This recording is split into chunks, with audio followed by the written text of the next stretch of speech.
Seja bem-vindo e seja bem-vinda a mais uma edição do Chutando a Escada. Aqui é Felipe Mendonça e hoje eu converso com Juan David Rojas.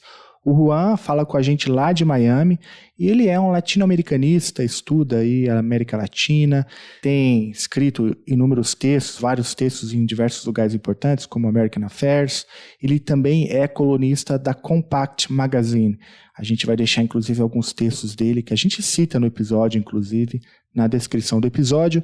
O Juan vem aqui falar com a gente, então, sobre a leitura dele, sobre o que ocorre lá no México, no governo de López Obrador.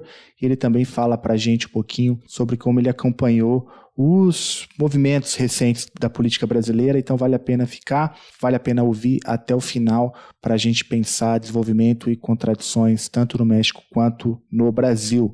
Olha só, o áudio ficou um pouquinho esquisito no começo, mas logo melhora, então fica até o final, tá bom?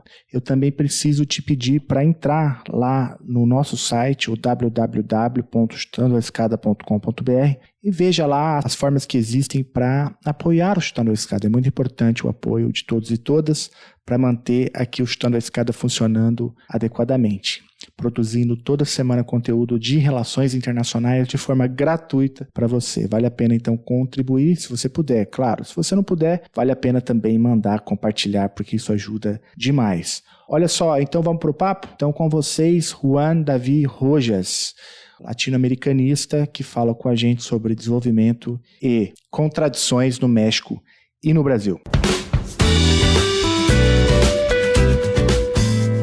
A escada é uma construção que serve para fazer um deslocamento vertical. Nem sempre é assim, mas tem um jeito de facilitar tudo isso. De elevador? Não.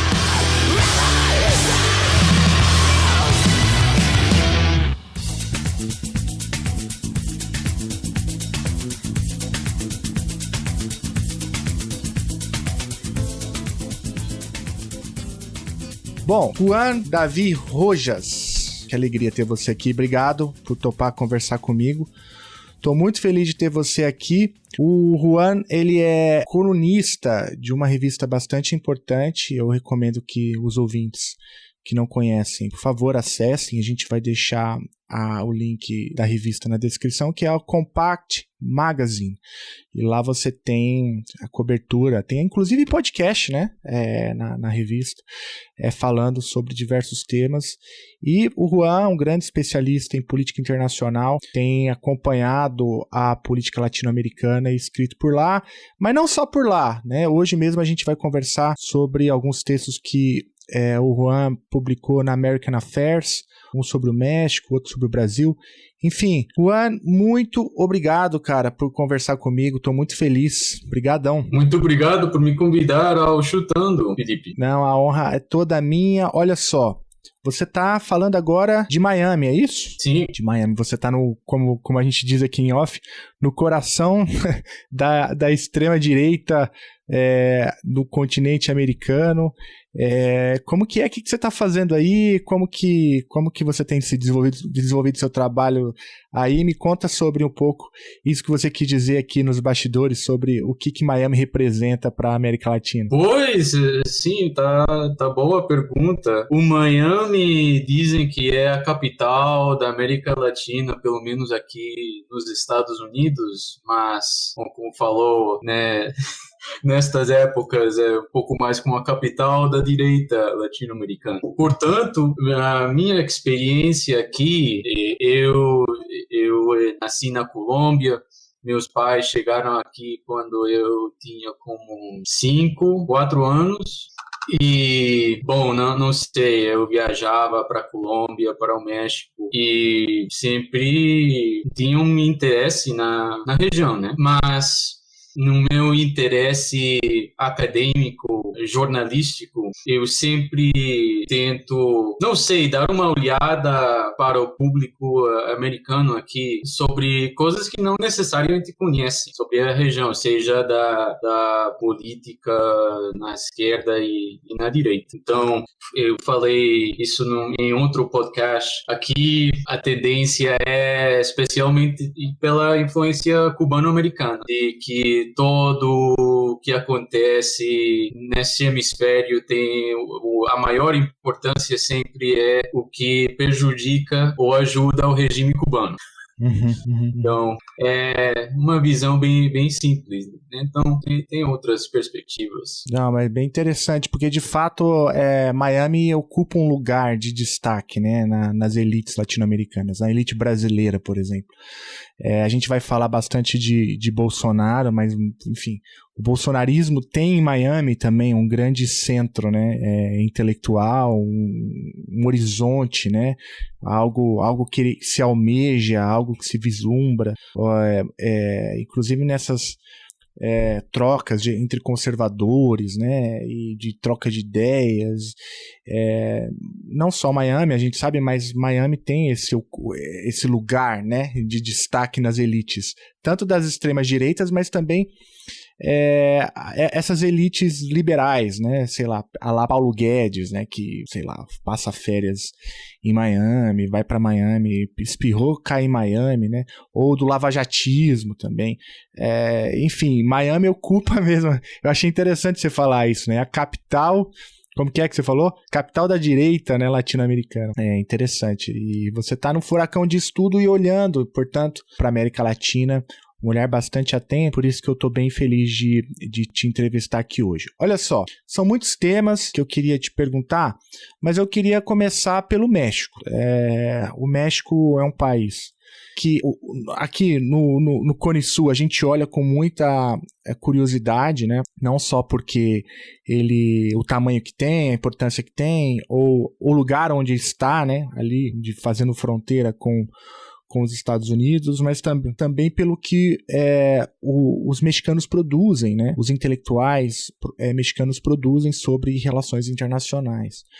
De uns tempos para cá, de 2018 para cá, o presidente López Obrador foi eleito, assume, e eu queria te perguntar um pouco sobre o governo dele, né? Se você pudesse fazer um balanço sobre o que levou, né, López Obrador ao poder e como que ele ultrapassa, né, a pandemia já acontece durante seu governo e ainda assim, mesmo durante uma pandemia como essa que a gente viu, que tirou muitas vidas mexicanas, né, um país que morreu muita gente, ainda assim o López Obrador consegue, né, ser muito forte e provavelmente será decisivo nas eleições de 2024. Então, se você puder contar pra gente um pouco o que você enxerga sobre, quando olha para o México e fazer um balanço sobre o governo do López Obrador, eu acho que seria bem legal. Então, o presidente do México, Andrés Manuel López Obrador, como chamam em espanhol, se conhece pelos, assim, o AMLO. Ele foi eleito em 2018, com dezembro desse ano. As eleições no México sempre tem muitos candidatos, normalmente são 3 a presidência, o PRI, o PAN e o partido do López Obrador, a Morena. Ele conseguiu como 52% do voto, que é incrível. No Mexicamente, os presidentes é um sistema plural. Então, o presidente é eleito normalmente com como 30% do voto. E foi um momento histórico, né? O primeiro presidente de esquerda no México desde talvez 70, talvez antes, e hoje o AMLO é um dos os líderes mais populares no mundo, e tem uma aprovação como dos 60%, numa pesquisa do Morning Consult, registrou como 62% de aprovação, que ficou no segundo lugar depois do Narendra Modi. E eu escrevi um artigo no Compact sobre o porquê que ele é tão popular. A verdade simples é que o López Obrador é popular porque ele tem feito coisas populares. Então, e não sei o que se sabe, o que vocês no Brasil leem sobre o governo dele, mas, por exemplo, aqui nos Estados Unidos, a narrativa é que ele é um estatista que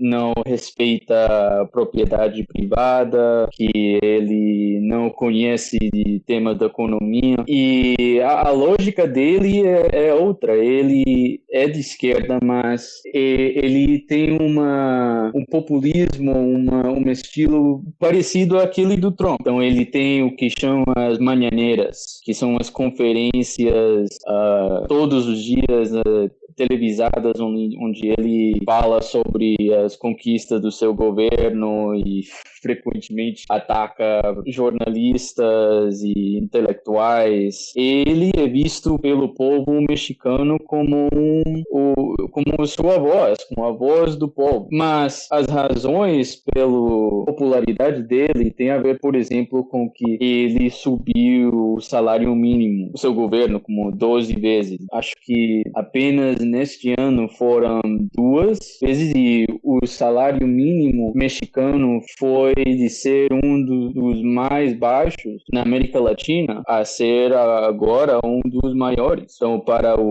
mexicano médio, isso é referente a um presidente que está a seu favor. Também ele aumentou muito os programas sociais, que agora, a semana passada, houve uma notícia muito citada que ao redor de 9 milhões de mexicanos saíram da pobreza desde o 2018. Então, e eu vi essa notícia ao princípio com olhos um pouco com algumas suspeitas, porque eu pensei, pois, como você mencionou, a pandemia fez que milhões sumiram na pobreza. Então, eu achei que provavelmente a recuperação desde o 2020 teve a ver muito com isso, mas os dados demonstram que, inclusive, a pobreza é menor do que antes da pandemia. Então, é uma conquista bastante significativa. Finalmente, o López Obrador, ele é bastante conservador no social. Ele frequentemente fala sobre a Bíblia, os valores tradicionais, a família, que não é incomum na América Latina, por exemplo.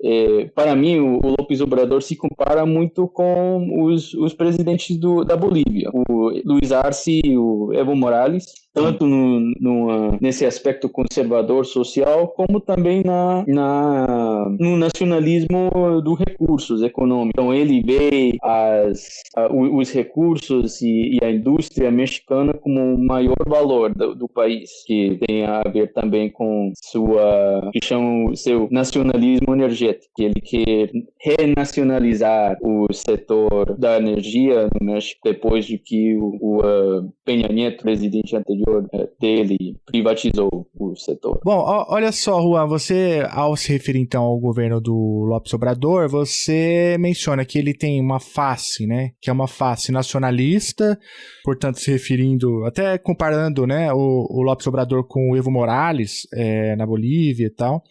Tem essa pegada, né, de defender os recursos, as empresas, né, os insumos, né, as riquezas do país, mas ao mesmo tempo tem uma face conservadora, né, e aí você cita a Bíblia, o povo religioso, o discurso moralista, e tem também um outro lado que a gente que também aparece na tua fala, que é um lado que se assemelha com o trumpismo, que portanto ele está ali atacando intelectuais, falando todo dia diretamente com o povo, né? Até usou o termo populista para se referir a isso. É um populista exemplar. É um populista exemplar. E tem a face liberal também, que envolve, sei lá, as políticas, né, de austeridade. Não diria liberal, mas eu digo em inglês o que chamam de fiscal hawk. Ele chama a austeridade republicana. Ele tem uma obsessão com as finanças do país e com a austeridade. Então, aí ele tem uma obsessão por austeridade. Aqui no Brasil, a gente geralmente se refere a isso a um liberal, né, fiscal, enfim, embora... Claro. Embora tenha outras formas, né, de se referir a isso. Então, ele é uma junção de muitas coisas, né? É um fenômeno político mexicano, portanto, né? Porque é uma conjunção de múltiplas forças, mas que ao mesmo tempo não resolve problemas crônicos, né? Como, embora tenha ali resolvido o problema da extrema pobreza, não sem alguma desconfiança, como você também colocou, né? É muito fácil tirar milhões da extrema pobreza quando a pandemia joga esses milhões vezes 2, né, na extrema pobreza. Então tem um problema aí também, um problema de como que se mobiliza esses dados. Mas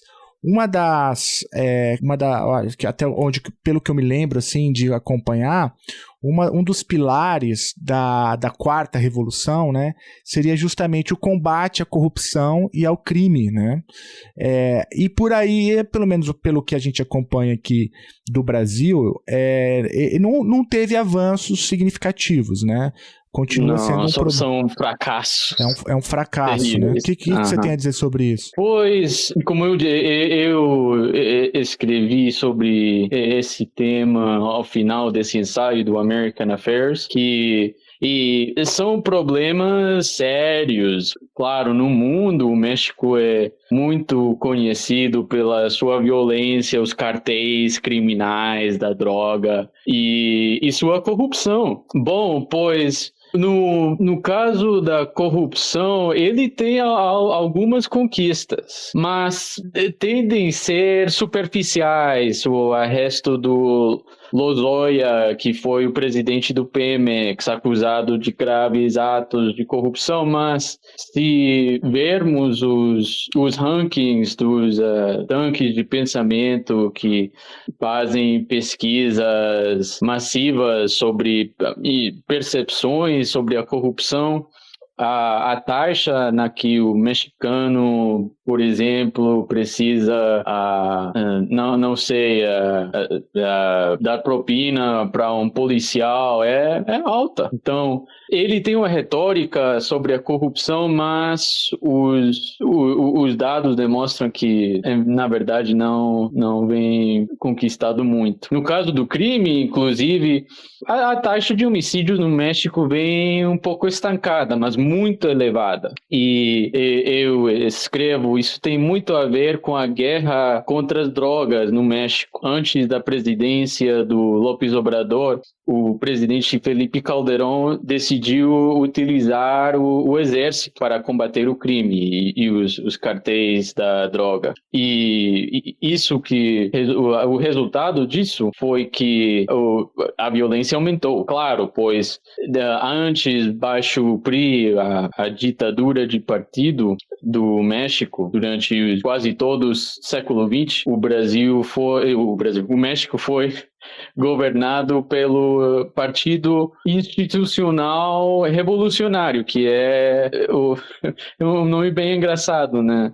Na atualidade. Mas baixo o PRI, durante o século XX, o partido tinha uma forma de negociar com os grandes chefes do narcotráfico, justamente para conter a violência. Depois, ao país ter um regime democrático, começando com Vicente Fox e depois o Calderón, essa lógica acabou. E o que vemos desde o 2007 é uma lógica de violência, que os cartéis brigam entre si e também com o governo. Então, passar de usar apenas as forças policiais para combater o crime se tornou muito pior ao usar os militares. E o problema é que o López Obrador profundizou o uso do exército no país, até o ponto que o exército não só é utilizado para funções de combate contra o crime, eles, a semana passada, anunciaram que vão começar a operar uma linha aérea. Eles participam em muitas obras de infraestrutura, trens, isso. Então, e que é uma crítica da posição e dos jornais internacionais justa, na minha opinião. Não, interessante. Não, realmente. É interessante demais. Olha só, ainda sobre o México, tem uma pergunta que eu queria te fazer, que também tem muito a ver com isso que a gente está falando. Porque se a gente pegar, por exemplo, o histórico do López Obrador, até mesmo o teu texto mostra isso. Antigamente, o López Obrador, ou AMLO, né, como como você se refere a ele foi crítico ao NAFTA, né? Lá atrás, na década de 90, contra a assinatura do acordo. E agora, já durante o governo Trump, teve ali a renegociação do NAFTA, né? O NAFTA 2.0, o USMCA, que é a nova fase do acordo, e o López Obrador, que era então um crítico de longa data, assina, né, o USMCA como sucessor do NAFTA, com outro crítico do NAFTA, que é o Donald Trump. Então é um curto-circuito, né, que acontece. E o que você tem a dizer sobre isso, né? Quais foram as forças, então, como explicar isso, né? Como entender a insatisfação mexicana com a negociação do USMCA? A gente sabe que ela é diferente das preocupações dos americanos, né? Mas o que se passou ali durante o governo López Obrador na assinatura do USMCA? Isso.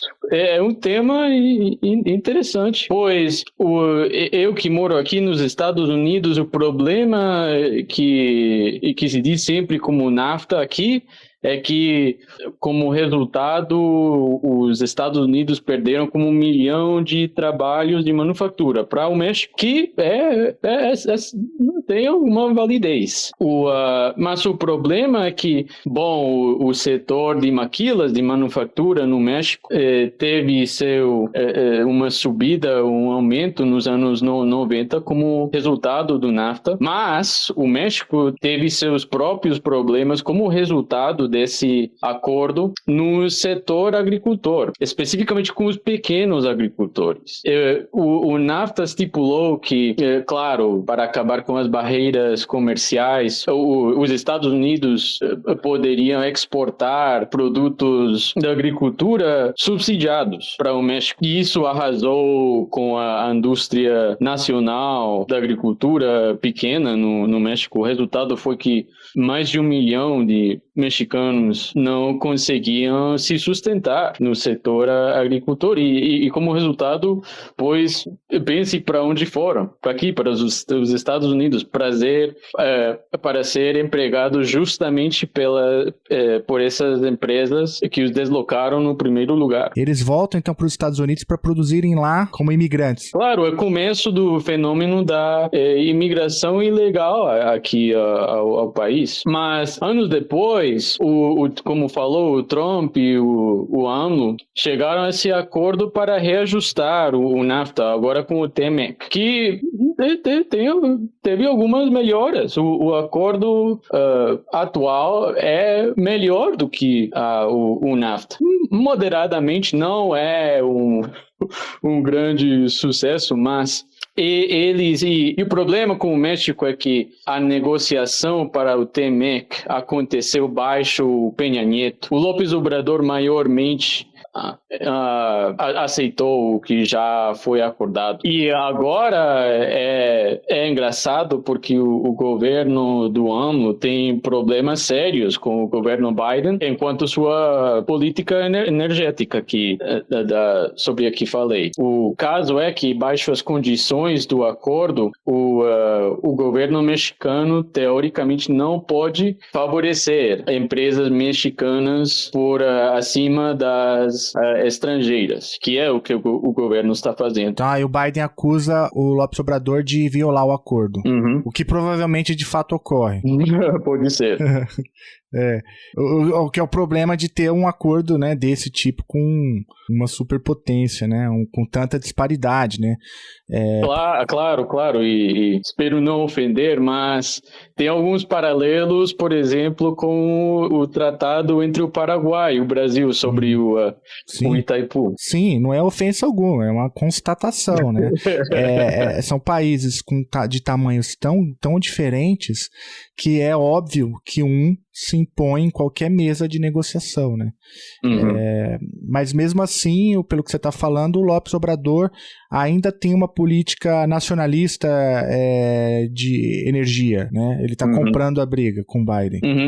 Ele nasceu, acho que nos anos 50, ele tem agora quase 70 anos, e para ele, a época dourada do México são os 70s, quando o México teve seu maior crescimento econômico do século, como de 10% ao ano, graças ao Pemex, ao boom do petróleo, por causa da crise energética mundial pelos países árabes e o embargo. Isso, pois ele hoje veio o Pemex e o CFE, que é a Comissão Federal de Eletricidade, como bens nacionais que foram quase destruídos pelos governos anteriores. Eles chegaram a ter, o Peña Nieto e o Calderón, uma atitude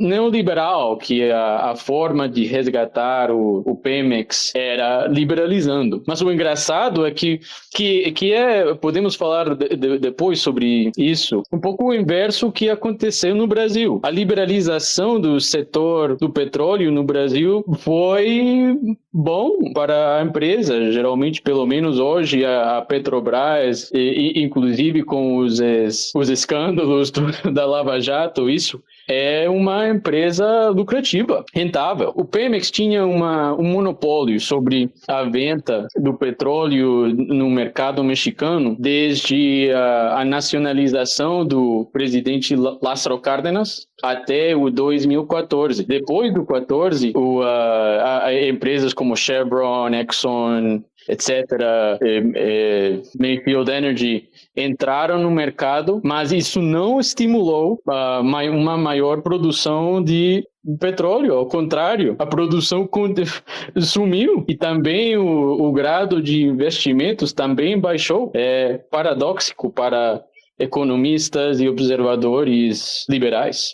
Então, as empresas entram, o investimento cai, então, e a Pemex agora é uma empresa mista, né? Não, o Pemex ainda é uma empresa estatal. Essa outra diferença que o Petrobras acho que 59%, 60% tem que o Estado é proprietário, mas o Pemex, o governo, é o único proprietário dessa empresa. Tem algumas empresas subsidiárias que foram vendidas, mas o centro, a empresa base ainda é do governo. E tem problemas sérios agora, não sei se viu algumas notícias de acidentes e problemas com suas finanças. O que aconteceu? Teve uma prisão, não teve? A prisão de um ex-presidente da sim.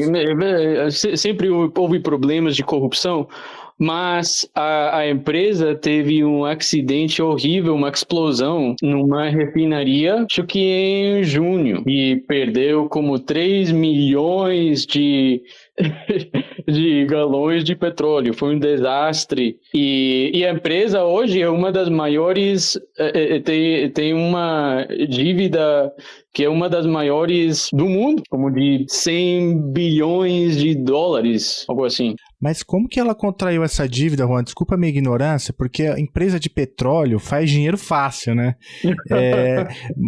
Mas eles conseguem sair com dívida? É complicado. Essa é uma conversa interessante, comparar a Petrobras com o Pemex. A Petrobras começou a ser rentável apenas nos anos 90. O Pemex começou a ter problemas nos anos 90, que tem a ver com o fato de que sua maior repósito de petróleo, Cantarell, começou a não dar petróleo, então o nível de investimento necessário para conseguir de continuar extraindo petróleo subiu. Tem muitos fatores, por exemplo, que tem a ver com o que escrevi sobre o Brasil. Houve antes uma lógica de uma política industrial, tanto no Petrobras como no Pemex. O governo estimulava a produção, por exemplo, cortando impostos, premiando o comportamento desejado, que neste caso é uma maior produção, com uma tributação menor, que é inteligente. Mas ao chegar aos anos 90, a lógica neoliberal é não, o governo não deveria escolher perdedores e isso. Então, o Pemex se tornou apenas o que chamam em inglês um cash cow, um banco para tirar dinheiro, mas não tratar como um bem para estimular e direcionar seu comportamento. Muito, muito interessante essa comparação da Pemex com a Petrobras. Mas para a gente avançar aqui, ainda falando sobre o México, tem um outro tema que eu queria te ouvir, porque aí tem a ver com um assunto que também é muito importante para o Brasil, para a América Latina toda, né? Que é o significado da China na região, né? E isso aparece no teu texto também, quando você se refere, então, ao governo do López Obrador. Você tem ali uma seção que fala, né, que a entrada da China meio que bagunça um pouco também, né, a economia mexicana, porque as maquiladoras, elas acabam perdendo espaço para empresas chinesas, e a China, então, tem ali um papel importante na política mexicana, mas também no próprio USMCA, né? Que, aliás, eu acho que foi o que motivou, então, inclusive, a própria China é um motivo importante, né, para renegociação do NAFTA.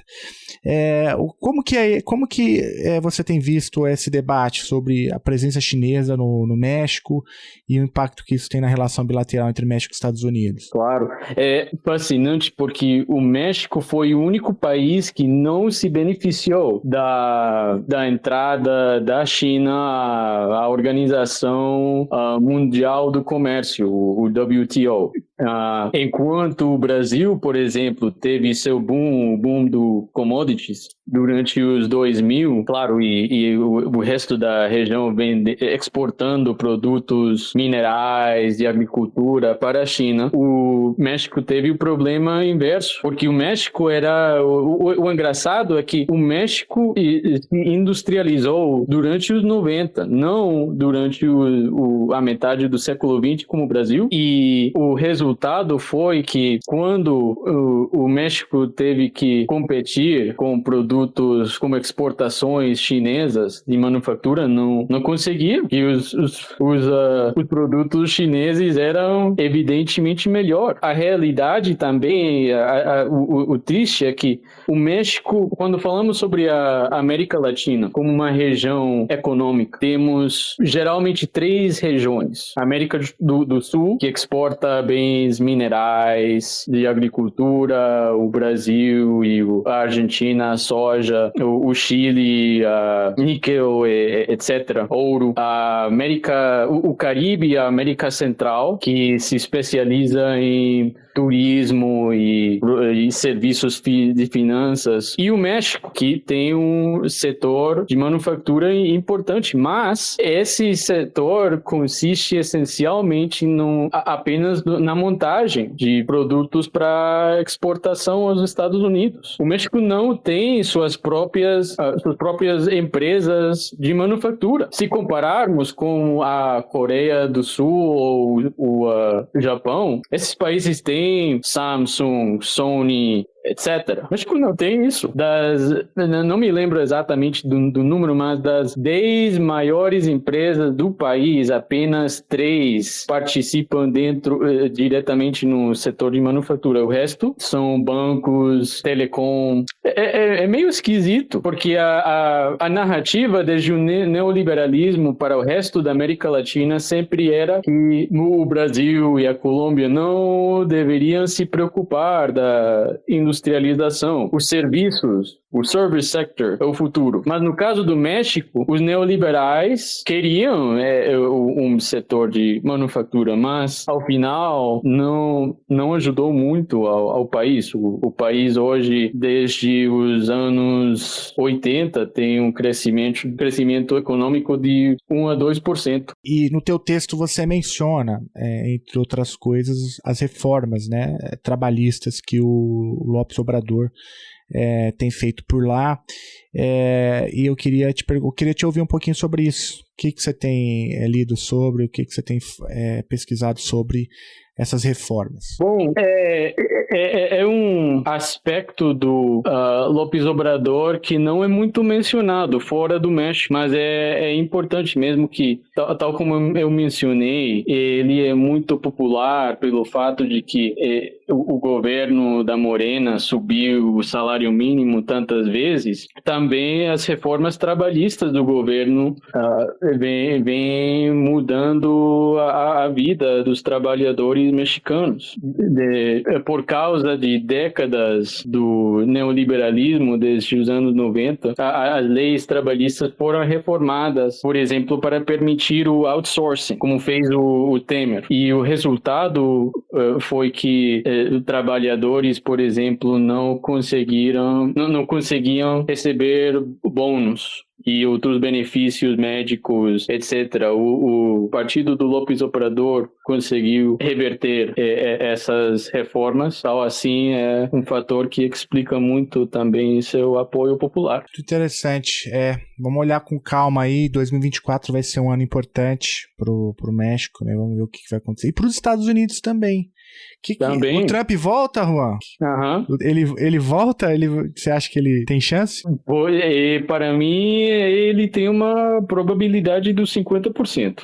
Então é muito grande. O que é engraçado, porque o López Obrador, ele apoia o Trump. Uhum. E para mim é um problema, porque ele não está considerando o fato de que ele não vai ser presidente no 2025. Então, mesmo que ele goste do Trump, e é bem provável que alguém da Morena, do partido do López Obrador, ganhe no ano que vem, se a Sheinbaum, que é a favorita para ganhar no México no ano que vem, se ela ganhar, poderia ter problemas sérios com o presidente Trump.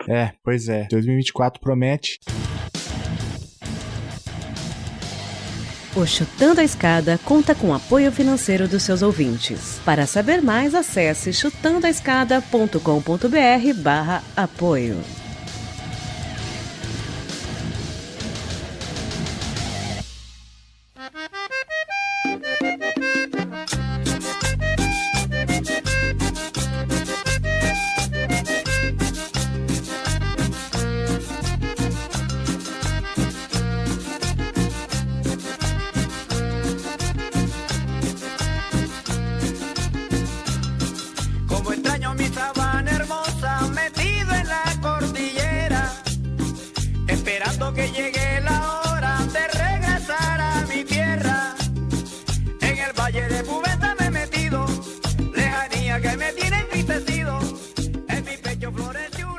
Olha só, vamos agora falar um pouco do significado disso para o Brasil, né? Aqui, obviamente, nossos ouvintes, a maior parte deles é de brasileiros, né? Todo mundo, e de brasileiras, todo mundo acompanha a política brasileira com muita atenção. Tá todo mundo, inclusive, na expectativa, né? Da prisão do Bolsonaro. A gente não sabe se vai acontecer, mas provas existem, elas são fartas, né? Agora não se trata apenas de convicção, tá? Você tem provas mesmo, né? De que o Bolsonaro está envolvido. E isso, a coisa das joias é só uma, né? Ele tem lá mais de 10 processos e algum deles deve estourar. Alguns muito sérios, outros, na minha opinião, muito menos sérios. Sim. Exatamente. O que a gente está agora, todo mundo falando, talvez o menos sério deles, que é um Rolex, um negócio, né? O mais sério tem a ver com o charlatanismo, né? A maneira como ele lidou com a pandemia e tal. Tudo isso também está correndo na justiça, mas aí tem vários. E você escreveu um texto também para American Affairs falando sobre o Brasil, a década perdida, né? Brasileira, olhando também um pouco pro bolsonarismo, né?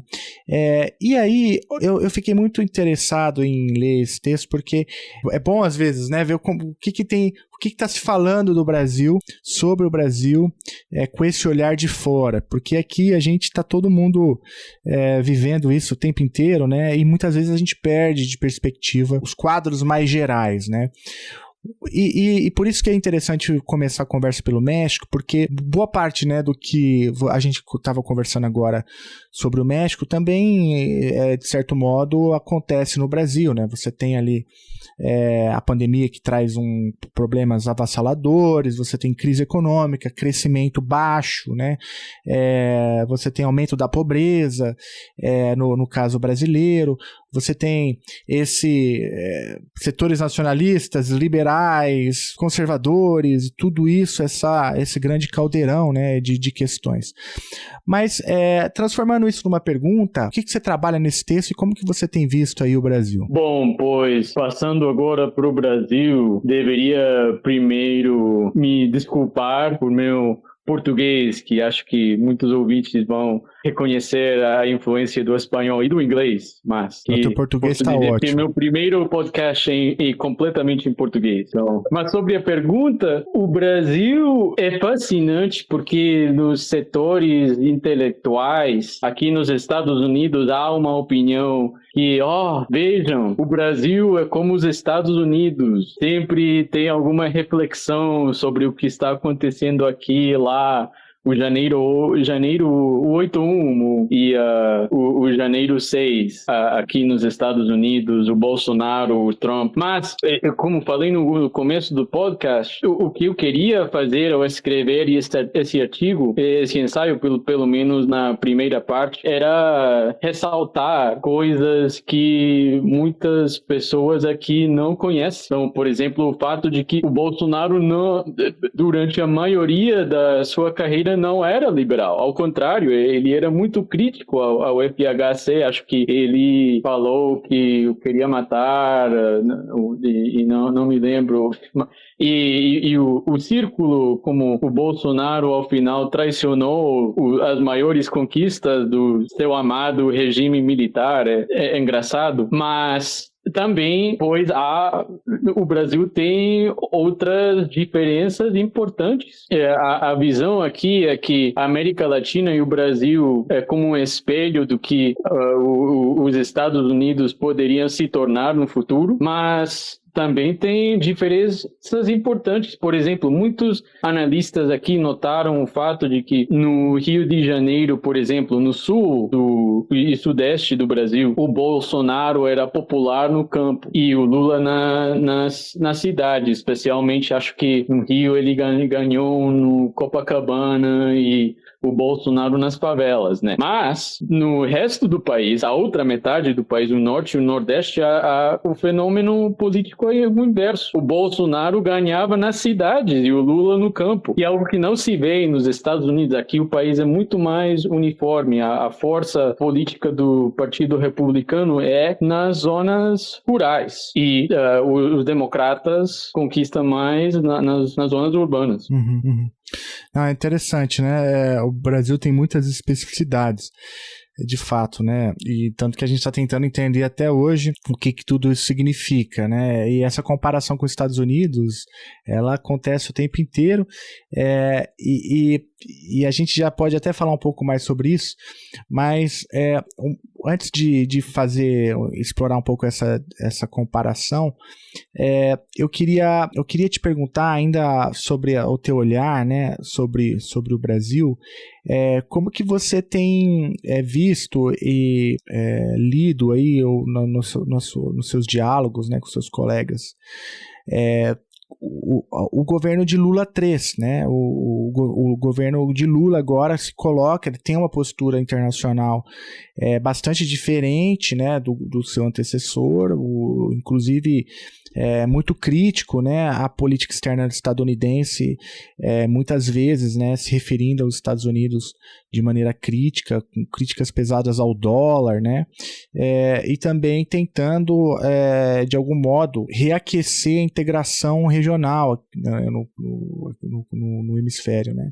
Como que você tem visto isso? O que você tem lido sobre a política externa do governo Lula? O ensaio meu sobre o Brasil no American Affairs foi publicado em maio e eu terminei o ensaio em março, acho. Assim que eu apenas consegui analisar os primeiros 3 meses do governo Lula. E vou dizer que eu, pois, tinha esperança, claro, e opinava que, pois, sair do Bolsonaro era um bom acontecimento no Brasil. Mas eu ainda tinha algumas suspeitas do Lula. No ensaio, escrevi algumas das minhas críticas ao seu primeiro governo. Ele, apesar de seu historial no sindicato metalúrgico do São Paulo, ele, na verdade, para mim, sua maior conquista no seu primeiro governo era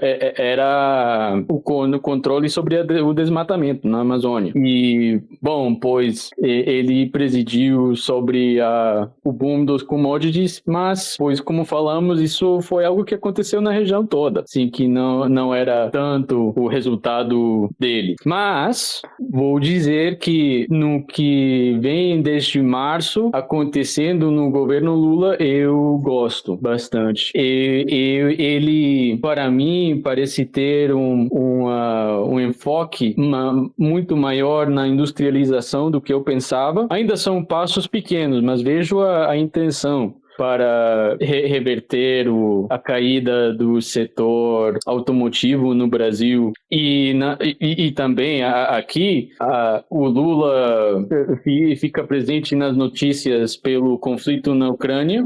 Eu aprovo e concordo com sua postura. Para mim, a visão prevalente no estabelecimento da política estrangeira aqui nos Estados Unidos vê a Rússia como o maior inimigo da história que precisa ser destruído, e a negociação como, não sei, uma propaganda dos russos que não deveria ser considerada. E a realidade, que inclusive é a visão do Trump, é que as poucas coisas onde o Trump tem algo de razão.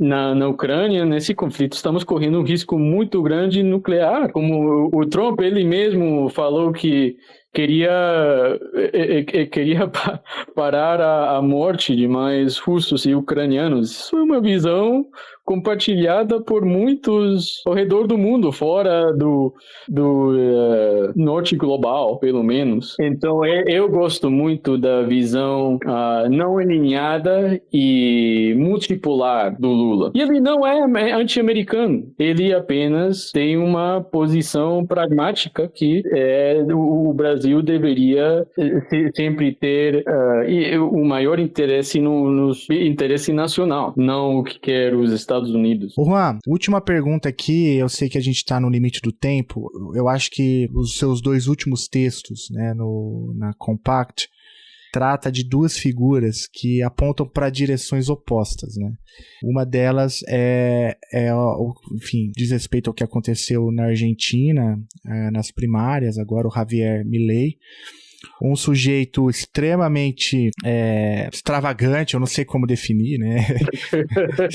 Né? Eu acho que eu peguei pesado, acho que eu peguei leve, né? Para descrever. Veja, ele é uma mistura de muitas coisas, assim, né? Mas com posturas deploráveis, né? Bom que se diga, né? Com posturas machistas, racistas, né? Enfim, mas esse sujeito conseguiu um feito impressionante, né, na Argentina, que certamente é resultado da frustração, né, do povo argentino com crise econômica, com rescaldo da pandemia, com inflação, com desemprego, né, tudo isso que a gente sabe que vem assolando a Argentina já tem um tempo. A outra imagem, né, outra figura que eu queria destacar aqui diz respeito, portanto, ao que aconteceu aí não mais na Argentina, mas na Guatemala, né?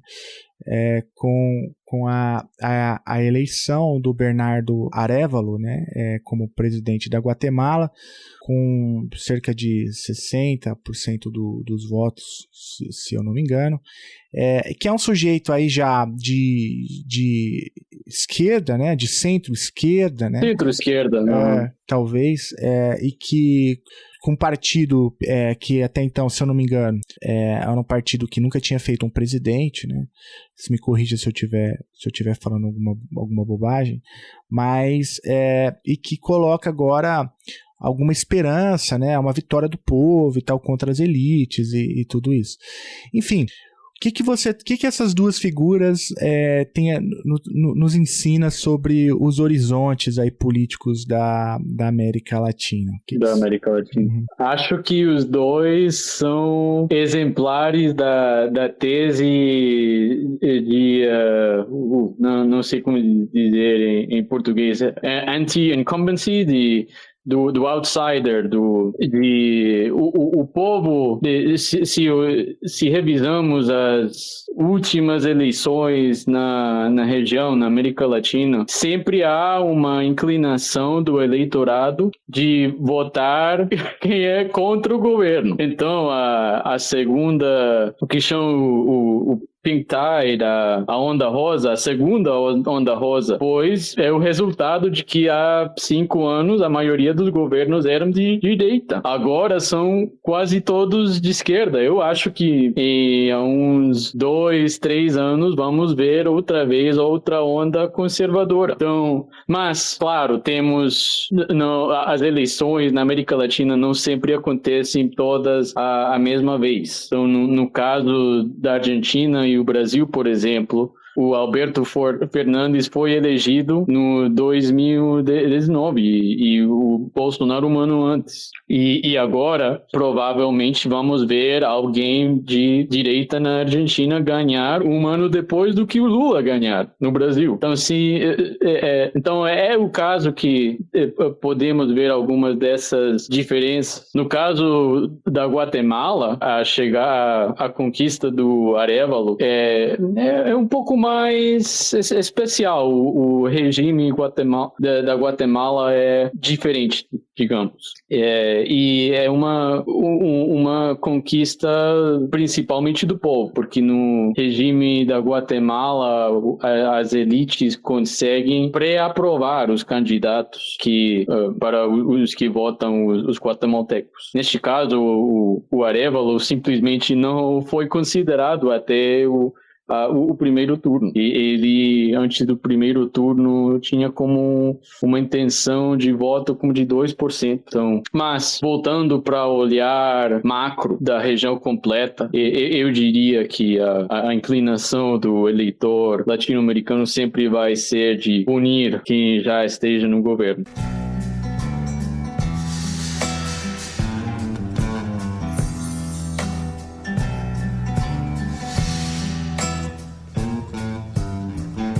Amor daquela vez como se fosse a última.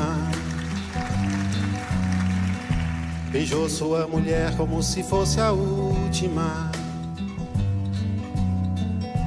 E cada filho seu como se fosse o único, e atravessou a rua com seu passo tímido. Subiu a construção como se fosse máquina, ergueu no patamar 4 paredes sólidas. Olha só, Juan, muito obrigado, cara, por conversar comigo. O teu português é ótimo, aprendi demais aí com você, com seus textos. Vou deixar aqui mais uma vez o convite para os ouvintes acompanharem aí o seu trabalho. É sempre uma visão muito interessante sobre a América Latina. Volte sempre, viu? Sempre que quiser conversar com a gente, volte aqui. A gente os microfones estão sempre abertos para te ouvir. E obrigado aí, e vamos ver quais serão os próximos capítulos aí da história do continente, na Argentina, no México, nos Estados Unidos, no Brasil. Tchau, um abraço. Tchau. Descansar como se fosse um pássaro, flutuou no ar, como se fosse um príncipe, se acabou no chão feito um pacote bêbado. Morreu na contramão, atrapalhando o sábado.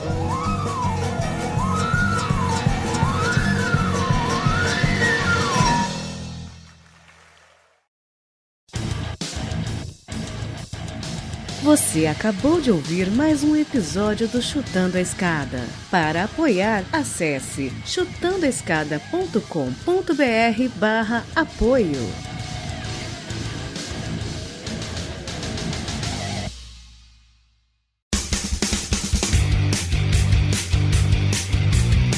Cortes, edição de podcast.